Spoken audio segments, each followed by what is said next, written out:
It's the Gone Fishin' podcast in association with the OEHL and the Shelburne Muskies, and hosted by OEHL live on YouTube play-by-play commentator Andrew Rogers. This podcast is brought to you by Larry's Small Engines, your trusted Can-Am, Sea-Doo, Ski-Doo dealer in Mono, Ontario, Canada. Located at 286-270 County Road 10. Visit their website at larrysmallengines.ca or call 519-941-1517 today. Here is your host, Andrew Rogers. Hello, everybody, and welcome back to another episode of the Gone Fishing podcast. This is episode number 14, and just really happy to be presenting you the Gone Fishing podcast in association with the Shelburne Muskies. Brought to you, as always, by Larry's Small Engines, by Duffer Mutual Insurance Group, and by Cruson Insurance Brokers. So definitely great to have those three big companies and big sponsors of the Shelburne Muskies on board for the Gone Fishing podcast. It's great to be back with you. Like I said, I'm Andrew Rogers at The Real Raji 21. You can find me on YouTube, like, subscribe, follow along. You can get these podcasts, you can get highlights, and you can watch and live stream OEHL games throughout the course of the regular season and playoffs.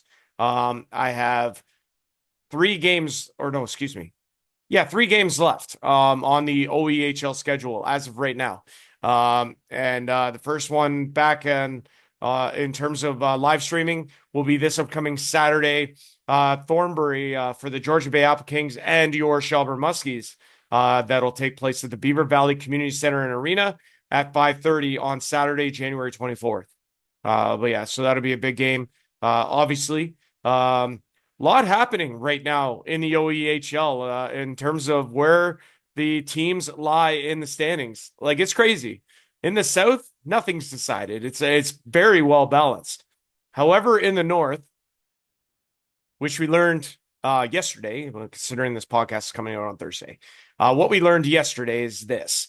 The standings a few weeks back were altered due to a ruling that came down that said that the Minto 81s, in their very first game of the season against the visiting Shelburne Muskies on home ice, they were deemed to have played an ineligible player, thus resulting in a forfeit, awarding the game and the 2 points to the Shelburne Muskies and taking them away from the Minto 81s. The player in question, number 72, Eric Margot. However, since that ruling, a lot's happened.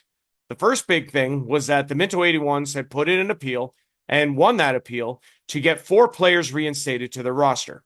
Adam Kowalik, Blake Nickel, Mason Cohn, and the aforementioned Eric Margot. So Minto then put another appeal in to get the points back from that original ruling. That was another successful appeal, as that ruling came in, and the Minto 81s have been awarded their 2 points back and the victory. So what was originally a 6-1 game that Minto won was then changed to a 1-0 Shelburne win. Now it is back to a 6-1 Minto win.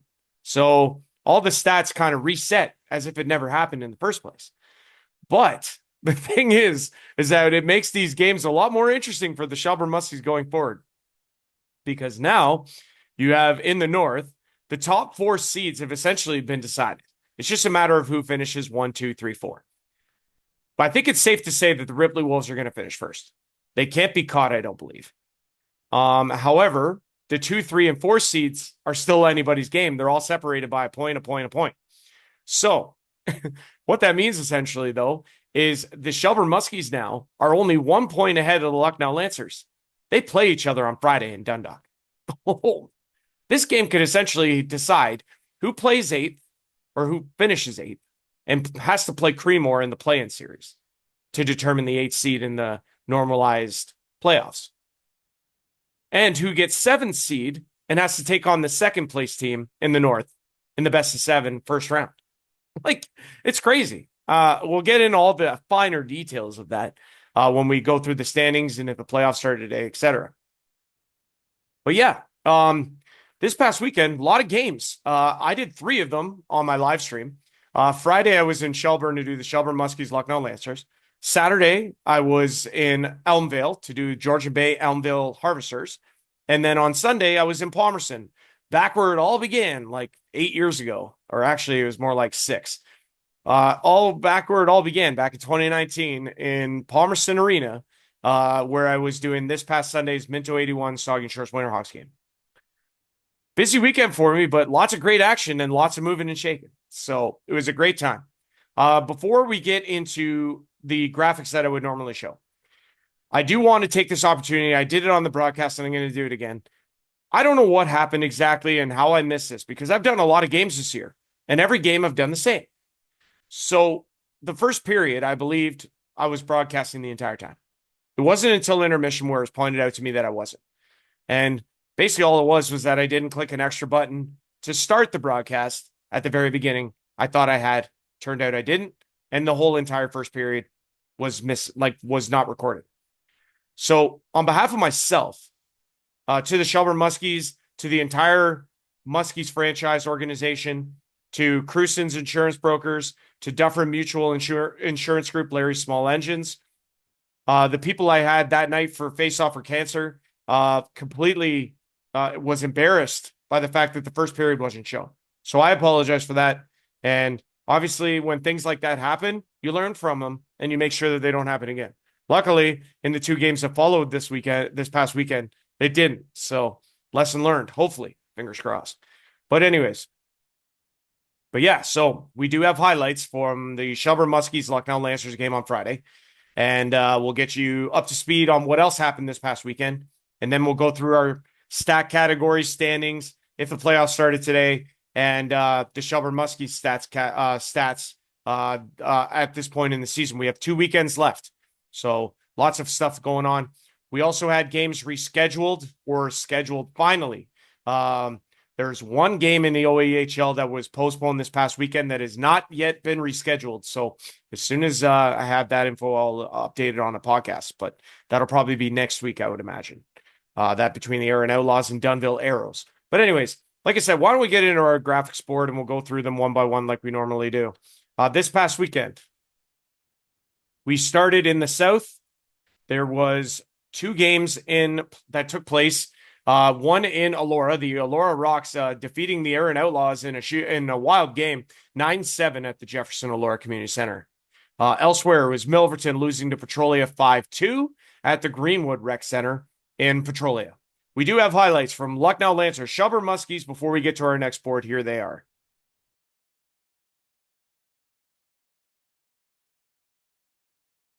I am Andrew Rogers, the play-by-play man for this evening. At the Rio Raji 21. Apologies for missing that first period, but hopefully you are now tuned in for period number 2 as the Muskies are now on the power play. Palmer keeps at the line, plays it across. Good pass. There's another one. Shot there, good save. Rebound, it's loose. Shot there, boom, what a pass save by McCarthy. He got over in a hurry. Wraparound is stopped as well, and this is going to be played out by Lucknow. What a couple of big stops by Liam McCarthy.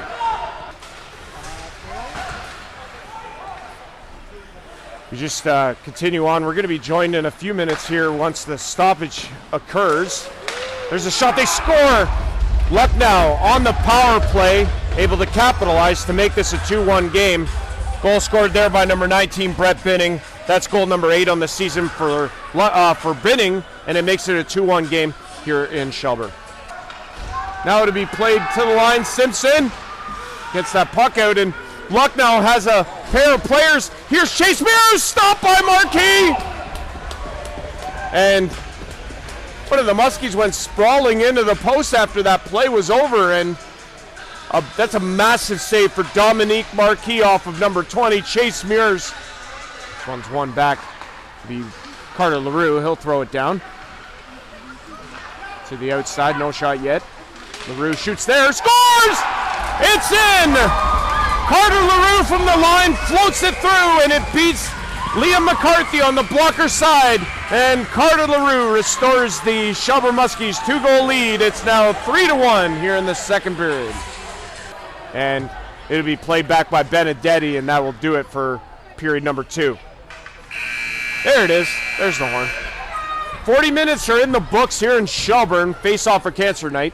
Shelburne Muskies leading the Lucknow Lancers 3-1 as we prepare for an exciting finish here in Shelburne. Live on YouTube, it's OEHL Hockey from the Centre Dufferin Recreation Complex in Shelburne, Ontario, Canada, for tonight's OEHL North Division matchup between the Lucknow Lancers and the Shelburne Muskies. It's face-off for Cancer Night. This Muskies game is brought to you by Dufferin Mutual Insurance Group, located at 802 Main Street East in Shelburne, Ontario. Visit their website, dufferinmutual.com, or call 519-925-2026 for all your insurance needs. Dufferin Mutual, protecting Ontario's families for over 125 years. And by Larry Small Engines, your trusted Can-Am, Sea-Doo, Ski-Doo dealer in Mono, Ontario, Canada. Located at 286-270 County Road 10. Visit their website at larrysmallengines.ca or call 519-941-1517 today. It's OEHL Hockey live on YouTube from Shelburne.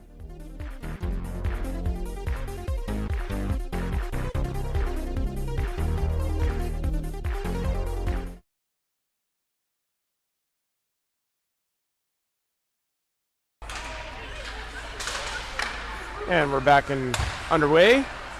Lucknow going to send it up the ice, and Mears throws it back to Chapman. Across the line, takes it wide.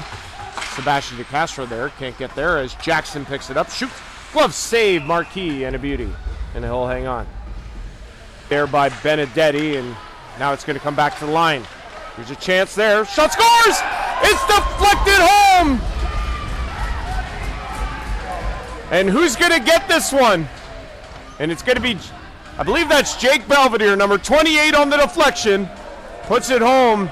Stopping and talking with us. We really appreciate all your efforts. Thank you. Thank you so much for having me, and thank you for this. You're welcome. Wonderful. I appreciate it very much. Thank you for your time. Appreciate it. All right. That was wonderful. Jennifer Cruson joining us from Cruson Insurance Brokers. Wonderful to speak with her. This puck is sent out, and another big save from Dominic Marquis. Thank you very much. Trying to center Shelburne there defensively. They're going to get this puck to the line. Now it's out.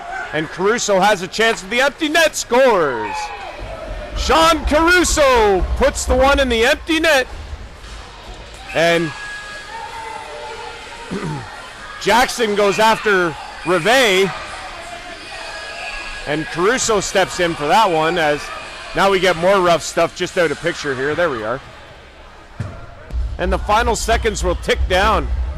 The Shelburne Muskies break a 10-game losing streak, and they're back in the regulation win column with a big 4-1 or 5-1 victory over the Lucknow Lancers. Dominic Marquis, his first OEHL win here tonight, a 5-1 victor in the Shelburne Muskies net. His record now 1-2. For Liam McCarthy, he is 2-6-1. Yeah, guys, so an absolutely massive win for the Shelburne Muskies, bumping a 10-game losing streak and defeating the Lucknow Lancers on home ice in face-off for Cancer Night. 5-1 the final. Dominic Marquis, our guest on the podcast today, in the net for his first senior hockey and OEHL win. Just a tremendous game by him, and that's bright for the goaltending future of Shelburne. Elsewhere, Durham traveling to Ripley to take on the Wolves. Ripley winning 6-4 with they had an empty netter in there. It was 5-4 going into the late stages of that, and they added an empty netter for a 6-4 victory. So Ripley just continues to roll. They are looking pretty unstoppable as that number one seed in the North. Over to the South for this past Saturday, January 17th, Tillsonburg 8-0 over Delhi. Ben Blacker with the shutout in that game. Like I say, Dunville, Aaron canceled. No rescheduled date yet. The Elora Rocks losing to Seaforth 8-2. Seaforth continues to roll as the top seed in the South. And then you had Milverton dropping their away game to Tavistock. The Royals defeating no drives 6-3 at the Tavistock and District Recreation Center. In the North this past Saturday, the Minto 81s absolutely demolishing Creemore. 16-1 was the final in that one. You had the Ripley Wolves defeating the Shelburne Muskies 7-0 in a very event-filled game. I was not there, so I will not speak on it because it'll be all speculative. 7-0 Ripley.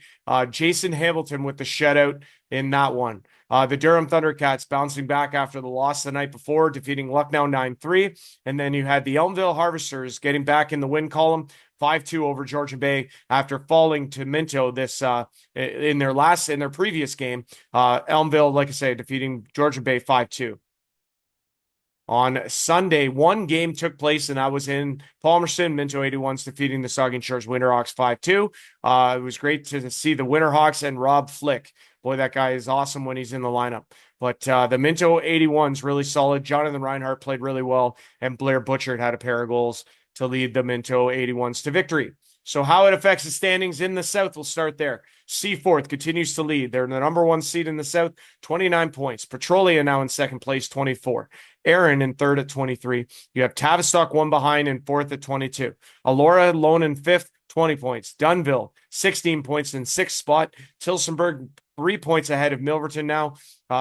Tilsonburg with one game left, and it's against Delhi. Milverton with 2 games left. I don't think they'll catch Tilsonburg, and it will probably end up being Milverton Delhi in the play-in series. Over in the North, like I was mentioning earlier about the change in the standings due to the Minto Shelburne final, or excuse me, appeal and overturn. So Ripley, they lead over Elmvale. They both played the same amount of games. So Ripley, I believe, is assured first place. I do not believe they can be caught. Durham, 3 games left. So technically they could tie Ripley. I don't know what would be the tiebreaker there. Minto, they can't catch Ripley if they win out. They would be 1 point back if they win out the Minto 81. So Ripley, again, on the verge of clinching the number 1 seed. Elmvale, number 2 right now. They're 1 point better than Durham and 2 points better than Minto. But both teams, Durham and Minto, have 2 games in hand over Elmvale. So potentially we could see a situation that sees Elmvale drop all the way to 4th. Wild situation. They've been in second most of the season. Saugeen Shores with 22 points, Minto with 25 are essentially guaranteed 5th place. However, the Georgian Bay Apple Kings, with a combination of 2 wins and a Saugeen Shores loss at Lucknow on the weekend, would catch and with they have the tiebreaker over Saugeen Shores. So Georgian Bay could go all the way to 5th, and Saugeen Shores would then fall to 6th. Well, that's wacky. But then at the bottom there, like you see, Shelburne 1 point ahead of Lucknow, Creemore with 4 points. So it's essentially between Shelburne and Lucknow right now for that 8th spot and the play-in series, and then the 7th spot would take on the number 2 seed. So lots to still be decided depending on how the games shake out. But like you see, if the playoffs started today, you have Ripley in the number 1 seed, either Lucknow or Creemore. Saugeen Shores is the number 5 against 4 Minto. You have 6 Georgian Bay at Durham, and then you have Elmville and Shelburne. Those 2 teams play each other on the last day of the regular season, the 31st. You have Seaforth on the south side, either Milverton or Delhi. Alora, the number 5 seed against 4 Tavistock. Dunville, the number 6 against number 3 Aaron. And then you have 7 Tilsonburg against 2 Petrolia. Let's go to our stat categories as we start off here, as we always do, with the leading goal scorers in the OEHL. Right now, Brody LeBlanc, well in control, 29 goals on the season. It's just a matter of how high he goes in his remaining 3 games. Luke Gehrig, 20. Cody Britton and Garrett Mears of Ripley, 19, alongside Jacob Kelly of Elmville with 19. You have Mackenzie Fleming of Georgian Bay with 18. Jacob Robitaille, also of the Apple Kings, 17. Ethan Skinner of Ripley, 16. Jack Weiser of Durham with 15. And then you have 4 players that are tied with 14 goals apiece in the top 10. Our next category, the assists. Jacob Kelly leads by 1 over both Luke Gehrig of Durham with 33. Kyler Nixon also of Durham with 33. You have Brody LeBlanc in fourth at 29 of Durham, alongside Garrett Muirs of Ripley. Cody Britton of Ripley is 27. Evan Bueller, Georgian Bay, 25. Mackenzie Fleming, Georgian Bay, 24. Justin Graham, Durham, 24. And Alex Utley of Elora, 23 in the top 10, leading in the South in assists. Final stat category is points. And right now, it's a three-man race for who finishes with the points crown. Brody LeBlanc has a 5-point lead on his teammate, Luke Uhrig of Durham. Jacob Kelly of Elmvale has a 5-point deficit now to make up. He was the number one leading scorer pretty much all season. Garrett Mears of Ripley, 48 points. Cody Britton of Ripley, 46. Kyler Nixon of Durham, 43. Mackenzie Fleming of Georgian Bay, 42. Georgian Bay, Evan Bueller, 36. You have Ethan Skinner of Ripley, 33. Alex Utley of Elora leads the South with 33 and sits in 10th in the leading points in the OEHL. Going on to the defenseman scorers in the OEHL, Kyler Nixon, well in the lead here, 43 points. He sits in the number one spot. Elmvale's Riley Pitt is in second with 30. You have Dave Pierce of Elmvale, 24, alongside Adam Lagazzo of Minto with 24. Stephen Gibson of the Minto 81s, 18 points, now sits in fifth. He's had a wonderful season. Jordan Moulton, number 27 of Ripley, 16 points. You have Andrew Burns of Dunville with 15. Dawson Farrer of Ripley, 15. Sean Lance of Elora with 15. And Logan Blazer of Georgia Bay, 14 to round out the top 10. Last stat category in the OEHL is the goaltending. We have a change there, obviously, from Jonathan Reinhardt, who gains his win back, and he now sits in a tie for second with 8 wins. Alex Hutchison of Seaforth continues to lead with 9. Jason Hamilton of Ripley with 8 as well. You have Garrett Gawley of Ripley with 7, alongside Colin Dunn from Elora, Jacob Knowles of Petrolia, Alan Maneri of Georgian Bay, Noah Featherson-Howe-Gow of Elmvale. You have Vance Meyer of Durham, who has 6 wins alongside 2 others. Vance Meyer, 6-0 in 6 starts for Durham this season. Over to the Muskies, leading goals is Kyle Burke with 9, Chris Weber 7. You have Sean Caruso, Carter LaRue, Jake Belvedere with 4, Keith Palmer and Jamie Coover with 3, Devin Train, Jake Stoneham, Alejandro Nicastro with 2. As far as the assists go, it's a 3-way tie. Kyle Burke, Keith Palmer, Corey Allen with 7, Chris Weber with 6, Jake Belvedere with 5, Alejandro Nicastro 4, alongside Danny Rivet, Carter LaRue, Jake Stoneham, Aaron McGurk with 3. And then in the points, it's Kyle Burke, who has a 3-point advantage over Chris Weber, Keith Palmer now with 10, Jake Belvedere 9. You have Corey Allen, Carter LaRue with 7, Alejandro Nicastro and Sean Caruso with 6, Danny Rivet, Jake Stoneham with 5 to round out the top 10. Yeah, guys, tremendous stuff there. Lots of stuff to cover. I understand that, but I try and give you guys the most detailed stuff. So then that way you guys are up to speed on what is happening, not only with the Shelburne Muskies, but with the league as well. But yeah, without further ado, we'd like to introduce our guests on this week's edition of the Gone Fishing Podcast, episode number 14. It's number 29, goaltender Dominic Marquis. All right, folks. This is, of course, episode 14 of the Gone Fishing Podcast. I'm Andrew Rogers, and every week we like to try and feature players from the Shelburne Muskies 2025-2026 season, and been pretty well in terms of the interviews thus far. And this week we welcome in a relative newcomer. He's only been here he joined about halfway. I think that's fair. But we featured this week a man who stood between the pipes in a game against Lucknow on Friday and recorded his first senior hockey OEHL hockey win. Dominic Marquis, number 29. Dominic, great to have you on here, pal. Thanks for coming on. Thank you very much for the invite too. Yeah, absolutely. It's great to have you on here. Like I said, big W from not only your team, but yourself. I thought you played magnificent. I was on the call for it. You made a number of huge saves. Take me through that game from your experience. I really love it. I mean, I started my coach in this, a younger coach that helped me a lot with like preparation. So I go back to like all my old thing that I was doing, and I think that really find out what's working again.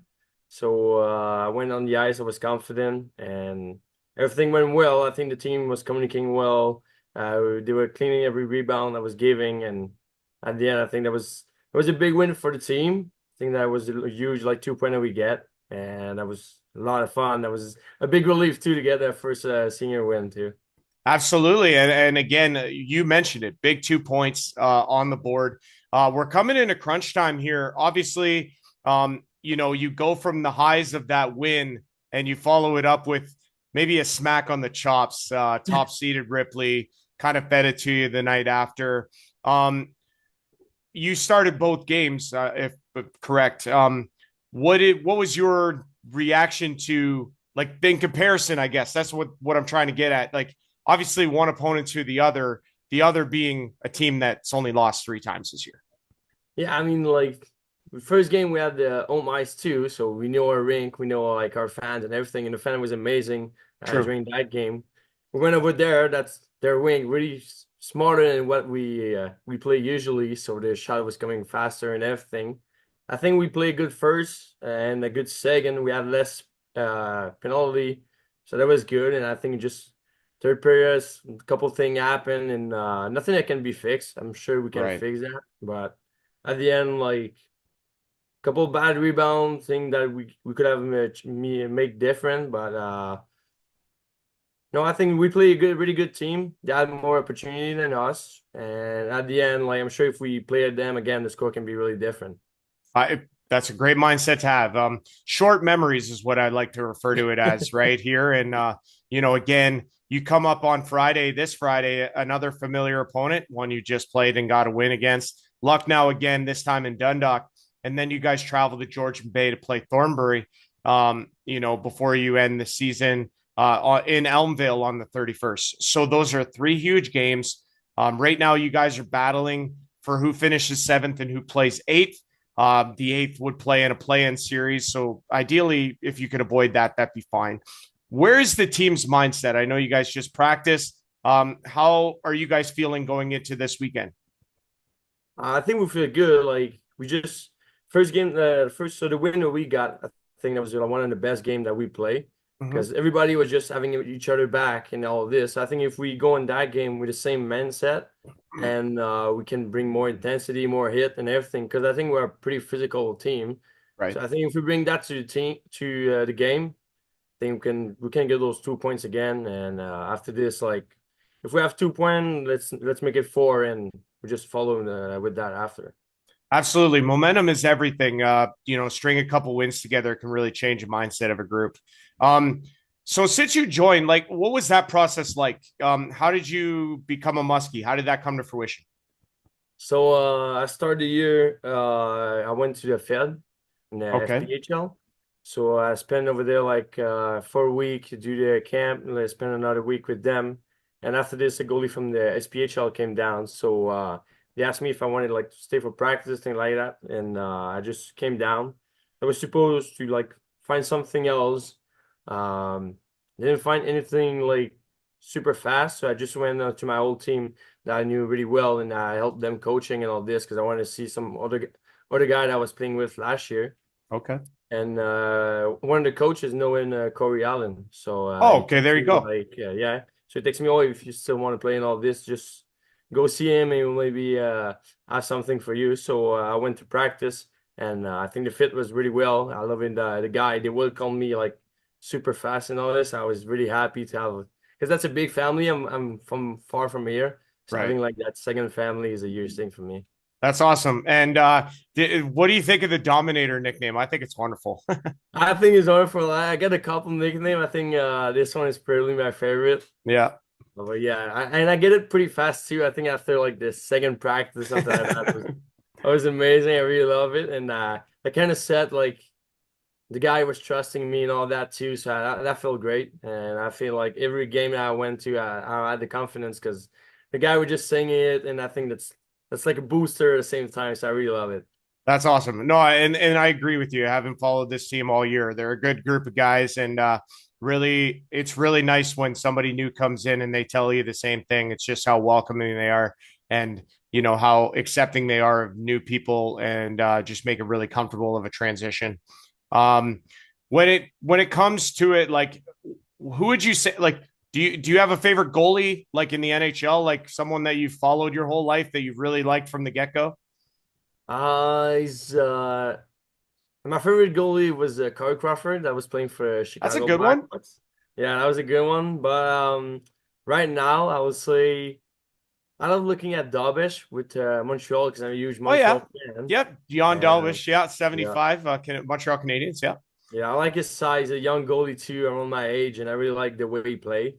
And I think he's inspiring. Like he's like I like when you go to his interview too. You have a little bit of hard time speaking in English, so I kind of like find myself into him too. So I really love that. But yeah. Hey man, listen, everything you've said so far, I perfectly understood. So we're good in that sense. All right. Don't you worry. And if anything, too, I think I think a language barrier. I mean, obviously, that can be really. It could go two ways, right? I mean, it could be one Yeah, of those things. It's kind of like a haha, listen to the way he talks or whatever, right? But it can be an adjustment, right? But again, this group, they're very, very welcoming. yeah. I think at first they were saying it was more Frenchy than that because I think I was a little bit shy to speak English. I was like just letting them speak and all this. And then at one point I was like, oh, he's super Frenchy, and just started making joke of them, and they were like, okay, you understand way more than what we thought. Then it was Well, super fun, but you got to be careful too to what you repeat from this group because I can only imagine what's coming out of there in the locker room. You know what I'm saying? I can only imagine. I just speculation. We're not going to repeat it. We can't repeat anything because then I'll be canceled. You know what I mean? But no, that's really funny. It seems like you're having a great time though this season. Am I right? oh yeah, totally, yeah. Good. That's awesome, and I'm glad to hear that. That's really cool. How far does hockey go back for you? Like, can you take me back to the early days of why, I guess, how hockey came into your life and why goaltending? So I started playing hockey kind of late. I started at 10. Okay, I started 10 years old. Before that, I did like almost every sport, basketball, swimming, soccer, sure. kind of didn't like find my sport. And I was playing a lot of ball hockey Okay, as a player and goalie at the same time. So I started at 10 as a player, as a defenseman. okay. And I did 1 year. And the year after, they were missing a goalie in one of the team. And my father didn't wanted me to go a goalie. Yeah, because it's With the pricey. yeah, because my father, my grandfather were goalies, so we knew with the where they. Yeah. And I think that was my grandfather that convinced my father to be like, let him be a goalie for Yeah. practice, and Hey, they'll never be able. third generation Yeah. goalie. That's And awesome. after one practice, they'll be able to take me off of the net again. So it started like this, and I play. So I did 1 year as a player. My second year, I was like player, goalie. We had Okay, two goalie in the team. So if I was not playing, I was just going as a player because I liked it. right. And the year after, I get invited to the double A. So Okay. I went there and I was passing from a goalie from the B. So I was really huge step. Yeah. And I finally met the team. And after this, just everything graduate, like go farther for me and all this. Hmm. After this, I did all my minors at the same town. Um, for my junior, I came in the year with COVID and all this. Oh, COVID. Yeah. Yeah. Yeah, so that was a rough time too. It was like trying to get a spot, and that was hard because I went to a prep school where we were supposed to play in the US and all this. I Okay. think we played 2 games and everything get canceled. Ah, So that was pretty hard. That was a hard time. I was like far from my home, doing school at the same time. But we're still practicing with the team and all this. And I was in Gatineau, was kind of close to Ottawa. So I start a little bit my English. We were like half and half. So I right. was not that good in English yet. The year after, I asked for a trade in Charland, and I was the only French guy over there. So Perfect. I was listening more than I was speaking, and at one point I was just like, I need to start speaking. So I just trying to put word over there, and they were like correcting me. And at some point, I really enjoy it. That's funny. After this, I went to during a summer little tournament in Boston, and I get recruited by Junior A in Bradford. Okay. So I went over there, passed 1 year there, and after this, I go to Port Hope in the Junior C, and I went back to Junior A for one last year, Okay. and I started. So I passed like my last year was really great. I had an injury at the end, but we went to final and all this, and the group was amazing. We're a couple of French guy, and I was finding it funny because we had a French guy that was the first year in English too. So it's funny from them. They were like, I was seeing them struggling and all this. So it was really fun. And Little deja vu there. oh yeah, totally. Well, it's funny when you could go in, like hockey's a brotherhood, and it's Oh just yeah, it's totally. so funny how sometimes a guy can come in and have the exact same type of situation as you, and you can migrate to that and say, hey, listen, buddy, I've went through it. I know how it is. I could be your kind of role and mentor and whatever you want to call it, and it just ends up working out really well. I find hockey's fascinating that way. Oh yeah, totally. He's just like in family, and I find for a guy that came from far too. Like when your family is far, sometimes you don't call them as much and everything, and having the guy around you is really like I help you with the socialize like you need and all this. So I think it's really great to have. And before Shelburne, I think I was missing in a lot. Like I was coaching with a junior team I played last year, but it's not the same vibe because you could just coaching, you're not in the ice with them and all this, and Yeah. funding the group. Oh yeah, that was a huge thing. I think like I just became more positive and everything in every way, and that was a huge yeah. Yeah, it like I said, it ends up working out pretty well for you. You got situated now with Shelburne, and it seems to be that you have the net. Big win. Like obviously, congratulations on that W against Lucknow. Like I said, I thought you were really impressive. I thought your rebound control was really nice. Obviously, good job by the Shelburne defenders to keep them to the outside, not allow a lot of in close, tight breakaway opportunities, that sort of thing. And but that's huge. So congratulations on that victory. That's awesome. Thank you very much. And I guess the last question I have for you. So COVID is not around anymore to ruin this thing. It like Shelburne, they're fighting for that seventh seed, and there will be playoff hockey in Shelburne. Regardless of how far it goes, it's going to be playoff hockey. You're going to be fighting for some sort of a championship, whether that be the main championship or the A title. At the end of the day, how excited are you for playoff hockey? I'm super excited. Like I didn't have the opportunity, I think, to play against every team. So I'm really excited. And playoff is a new and is another season. Like in every league season when playoff came, like everything can happen. So Absolutely. I'm thinking we can cause a surprise and I think like we just from when I came we just kind of go up all the time. So I think coming in playoff we're gonna create something for sure. And if like we're gonna give the fan everything they deserve and having a great time for sure. At the end of the day, just be hard to play against. Don't give them Oh yeah, anything for exactly. free. That's all it is, right? We've been really pleased and happy to be joined by number 29 goaltender Dominic Marquis of the Shelburne Muskies. You can see him next in action on Friday against the Lucknow Lancers in Dundalk, and then they're on the road in Thornbury to take on the Apple Kings on the 24th. That's a 5:30 start. Dominic, pleasure speaking with you. Great for having you on, dude. Congrats again on the win, and all the best the rest of the way for the rest of these three games, and then in the playoffs. We'll talk plenty more, but I appreciate you stopping on. Thank you so much. Thank you very much. Yeah, guys, once again, want to thank Dominic for coming on and talking a little bit with us. Just great to be able to speak with him. Truly, he's a funny guy, and couldn't be happier with him for the win he picked up this past Friday against Lucknow. But let's get you teed up for the weekend, shall we? There are a number of games, as always, as the season winds down here. We start on Friday, January 23rd, excuse me. Lucknow is visiting Shelburne, not Shelburne. It's not the CDRC. This one at the Dundalk Arena and Community Center. This is a rescheduled game from back on December 19th. It goes at 8:30 in Dundalk. Big game for the standings implications. Over in the South, two games. Aaron Outlaws, Laura Rocks from the Jefferson Elora. They'll run it back. 8:30 is the start time. You have Tavistock traveling to Petrolia to take on the Squires at the Greenwood Rec Center. 8:30 start time in that one. Over to Saturday, we'll start in the north. Four games. You have Ripley at Durham. Apparently, the Durham Arena is good to go, as I was told. 5 o'clock is the start time in that one on the 24th. You have Shelburne traveling to Thornbury to take on the Georgia Bay Apple Kings. 5:30 is puck drop in that one.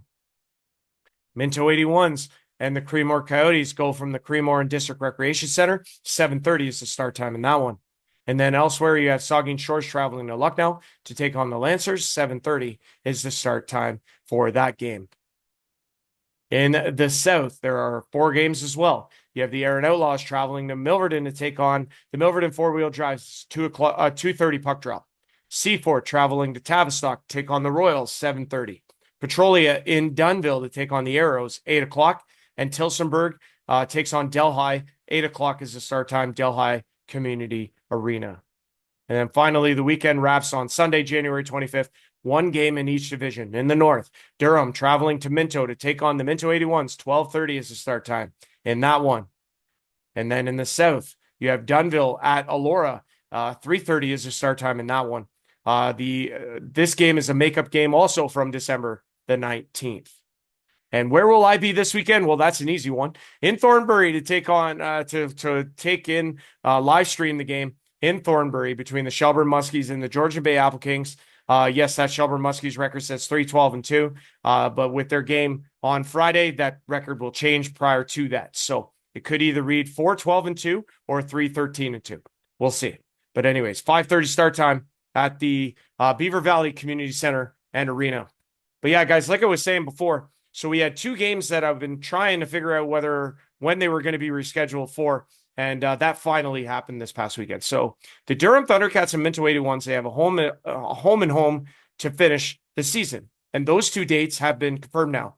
So Sunday, January 25th, as you see, 12:30 in Palmerston for Durham at Minto. The return game of that is Minto at Durham on Friday, January 30th at 8:30. So those games have been scheduled now. There's one, like I said, lone game in the OEHL that hasn't been scheduled yet, and that is the Aaron Outlaws and Dunville Arrows. My understanding or my assumption here is that game is going to take place Sunday, February 1st. I don't know that for sure, but we'll see. I'm not 100% sure of that, but stay tuned, obviously, to the socials of the OEHL to figure that out. All right, that's going to do it for me for this Gone Fishing podcast, episode number 14. Want to thank Cruson Insurance Brokers, Duffer Mutual Insurance Brokers, or Insurance Group, and Larry Small Engines out of Mono, Ontario, Canada. We want to thank the Shelburne Muskies organization. I want to thank you, the viewer, for coming and watching and enjoying the stream. I want to thank Dominic Marquis for stopping in as our guest this week, and want to say we'll see you guys soon. I'll be back next week for another episode. We only have a few left of Gone Fishing before it will turn into a little bit of a OEHL playoff vibe. But we'll continue to do this podcast as long as the Muskies are still playing and follow them along in their quest either for the main championship or the A championship. We'll see. But anyways, that's going to do it for me. Till next time, I'm Andrew Rogers at the Real Roger 21. We'll see you guys again next week. Take care. Be safe out there, everyone. And like I say, we'll see you guys next time. See ya. It's the Gone Fishing Podcast in association with the OEHL and the Shelburne Muskies, and hosted by OEHL live on YouTube play-by-play commentator Andrew Rogers. This podcast is brought to you by Larry's Small Engines, your trusted Can-Am, Sea-Doo, Ski-Doo dealer in Mono, Ontario, Canada. Located at 286-270 County Road 10. Visit their website at larrysmallengines.ca or call 519-941-1517 today.